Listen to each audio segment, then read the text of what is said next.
আপনার মানবতা বিরোধী অপরাধের আদালতে সেই বিষয়ে আমরা আমাদের প্রস্তাব অফিসিয়ালি যেটা গৃহীত হয়েছে সেটা আপনাদেরকে আমরা জানাচ্ছি। দীর্ঘ 16 বছরের ফ্যাসিবাদ বিরোধী গণতান্ত্রিক আন্দোলনের ধারাবাহিকতায় 2024-এর ছাত্র গণঅভ্যুত্থানের মধ্য দিয়ে প্রিয় মাতৃভূমি বাংলাদেশ ফ্যাসিবাদ মুক্ত হয়েছে।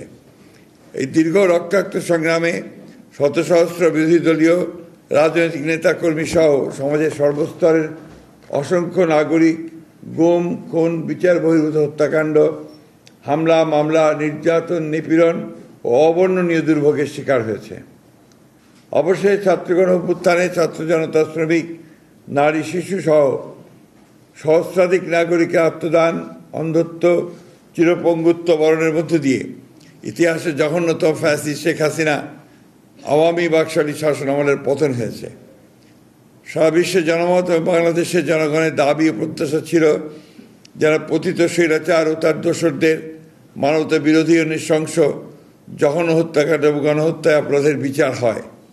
আন্তর্জাতিক অপরাধ ট্রাইব্যুনালের দীর্ঘ বিচারিক প্রক্রিয়ার মধ্য দিয়ে আন্তর্জাতিক মানদণ্ড বজায় রেখে আজকে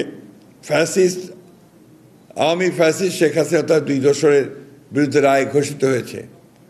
এই রায়ে ন্যায় বিচার প্রতিষ্ঠা হয়েছে। আইনের বিধান অনুযায়ী সর্বোচ্চ সাজা প্রদান করা হয়েছে ফ্যাসিস্ট শেখ হাসিনা তার দোসর সাবেক স্বরাষ্ট্রমন্ত্রী আসাদুজ্জামান